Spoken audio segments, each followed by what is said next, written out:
Hey, how you doing?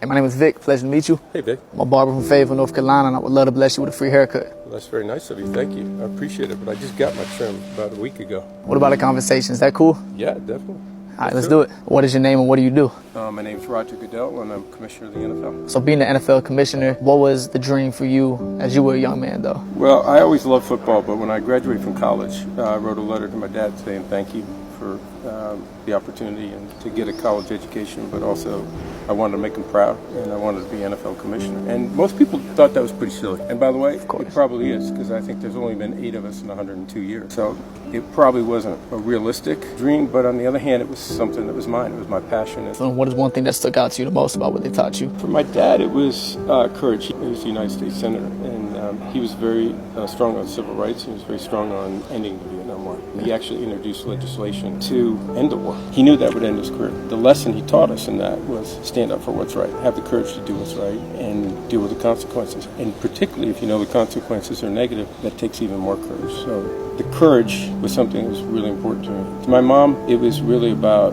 loyalty and how to deal with people. She was really frank with people. People loved her because of that, and she was a guiding light. Now, I love what you said about your dad, and I've always been taught at a young age to stand on your word no matter what the consequence may be. Right. And that's important. That's what I try to tell a lot of other young people. And, quite frankly, that's why I was really inspired by actions of Kaepernick, and because not knowing or even knowing the consequence he may face, the fact is that you stand on your word and stand by what you believe in. I got to give respect to do so. So I was wondering, over the last couple of years of protest and empowerment, how has your view changed on what Mayor Kaepernick has done? Well, I don't know if it's changed. I think, the reality is he was standing up for what he believed in, and I think he was bringing attention to something that really needed to be brought attention to.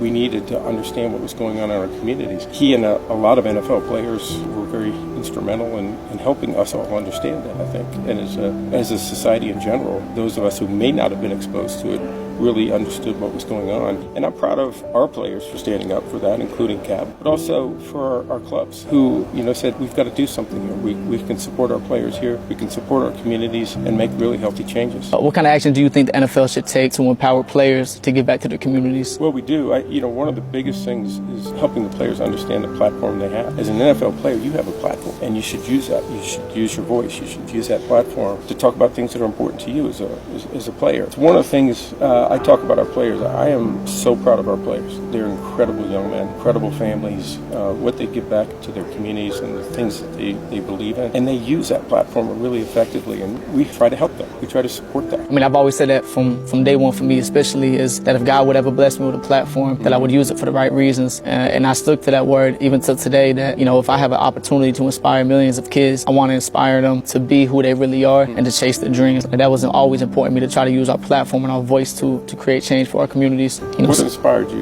to take this approach?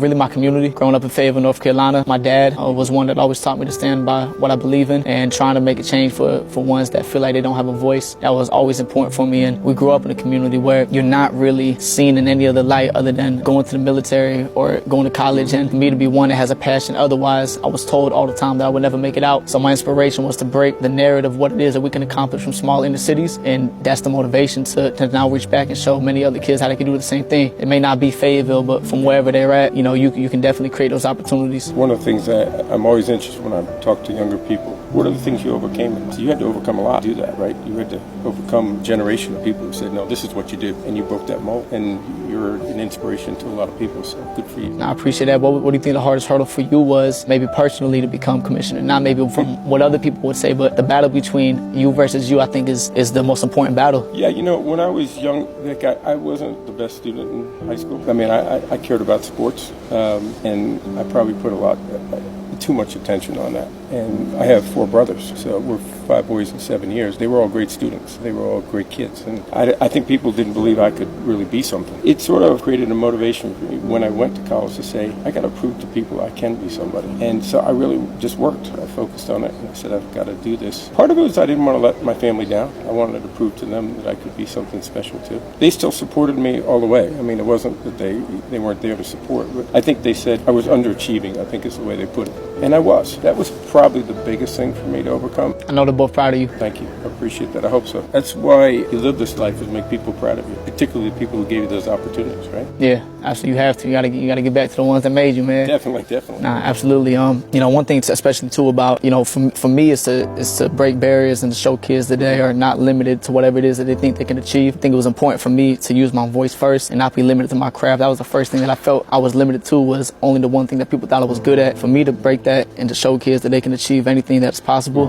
I see that for us, speaking from our communities, that a limit that we've seen in the NFL organization may be in the ownership stake. Do you think there are pathways and things that people could do, whether it's the players or other investors, to maybe have an opportunity at ownership stake in the NFL? Yeah, we do have minority owners, but we want more. We feel like we can have more diversity in ownership. And actually, when the 32 clubs come together and meet, they develop policy. One of the things they all voted on collectively, unanimously, by the way, is that we want to seek more diversity in ownership. So that's for the existing owners. We also have a club being sold to the Denver Broncos right now, and we made it clear we would like to see diversity in that ownership group that comes in. We don't select that, but we do approve it. I'm hopeful and believe that we'll continue to see more opportunities. I want to make sure that, for myself, that I continue to try to give a voice to the people that feel like they might not have a voice. What do you think the NFL should be doing right now to strengthen maybe the voice of some of the black coaching staff and players that have on and off the field? Well, we're trying to do whatever we can to give them the opportunities. That's number one, right? Yeah. We want to develop them, and we want to give them those opportunities to be head coaches, general managers. And we've made real progress, but progress is never enough in my view.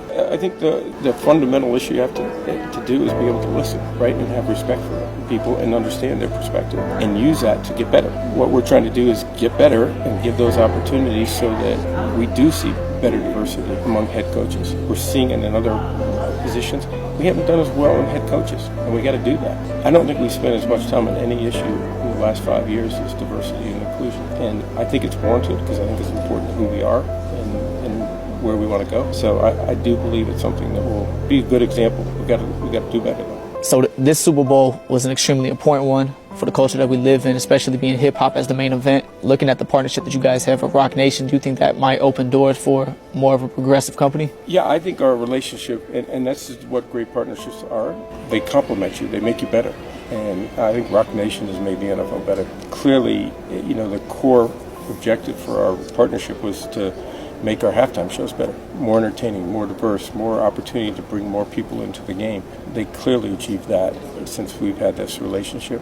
But it's actually been much broader. They've actually helped us in all of our social justice efforts, inspire change. And I consider Jay and I consider Des Perez, who two key people that we deal with, are great partners and a big part of our success. But that platform of the halftime show is bigger than any platform in the world. 208 million people watched the Super Bowl this year, and the most people watched during the halftime show. And so that platform gave us an opportunity, one, to show the genre of rap and how exciting it is. And I think the performers did an unbelievable job. The people who helped create it did an unbelievable job. And it helped bring everyone together. And you may not necessarily be your favorite genre of music, but I think people enjoyed it coming together and sort of seeing what I thought was some of the best entertainment ever. And so we were really proud of that show. If Roger today can speak to 18-year-old Roger, what would you tell yourself? Believe in yourself. You can do it. You may not have gotten off to the best start, but you did that. And, believe in yourself. You just got to work hard. I've always said there are people who are smarter, there are people more talented, there are people better athletes, there are people who are better at everything. But nobody can outwork me. I can outwork anybody. And so I've always thought that was an advantage for me. That's the key right there. I can control it, and you can control it, right? Absolutely. And I really believe doing what's important in your heart, too. Yeah, I appreciate you taking time to be vulnerable, sit down and have a conversation. I'm sorry I couldn't get you with a haircut, but next time. Next time for sure. You're in. I appreciate you. Okay, thanks, Vic.